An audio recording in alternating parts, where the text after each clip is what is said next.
unlike any other vaccine, the vaccine was actually given to people who'd got natural immunity because they'd actually contracted, and provably contracted the virus. And so they would have had natural immunity. Why were those people vaccinated? My honourable friend is absolutely right. The best vaccine against COVID is COVID.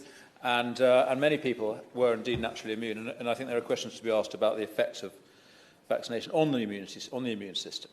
And a lot of people are asking what the vaccine does to children and young people. And Dr. Whitty is right that the benefit to healthy children seems to be essentially nil. And yet there are genuine questions to be asked. And I do not verify these questions. I merely ask them on behalf of my constituents. How do we explain the increase in the rates of myocarditis, the increase in heart attacks and the excess deaths among young people?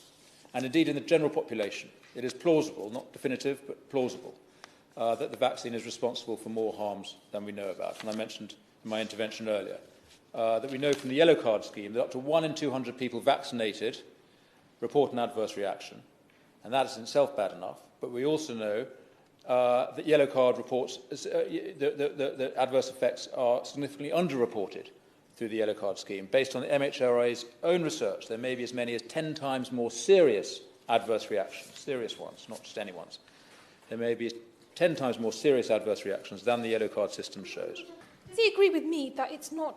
It's perhaps important for the minister to explain how those people who say they've experienced damage from the vaccine can have themselves heard, not just via the yellow card scheme, not just via the module in the existing public inquiry, and not just an application for vaccine damage compensation. That there needs to be more meaningful ways in which people can engage with their experiences of damage. I'm very grateful to the Honourable Lady, and I absolutely agree. And I think that today is a very important moment for the Minister to hear from members here on behalf of residents. And I would encourage a far greater engagement with citizens who have themselves suffered from vaccine damage or even lost loved ones through it. So I have 4 questions for the Minister to close, Sir Roger. First, will she review the vaccination of children? We know that children have strong naturally acquired immunity and that the chance of death from COVID for a healthy child is 1 in 2 million. So I believe that we should follow other countries like Denmark and stop vaccinating children altogether. But I invite the Minister to consider reviewing that aspect of the policy. And I mentioned earlier that the MHRA is funded by the pharmaceutical companies who produce the drugs and vaccines that it regulates. And there might be some universe in which this makes sense, but I don't think this is that universe. I don't think it's right. And third, we need to do a lot more for the injured and bereaved. And as the Honourable Lady mentioned, I agree with all of my friend from Christchurch's recommendations, and we'll hear from him shortly about what needs to be done to raise the threshold for compensation for the injured and the speed of payouts. And I also agree with him that we need clinics for people with adverse reactions, just as we do for people with long COVID. And finally, following this, we need to change the power imbalance. I am sorry on behalf of Parliament that this is the first proper debate we've had on this subject. I regret that victims and families have had to struggle so hard to get the engagement of the system.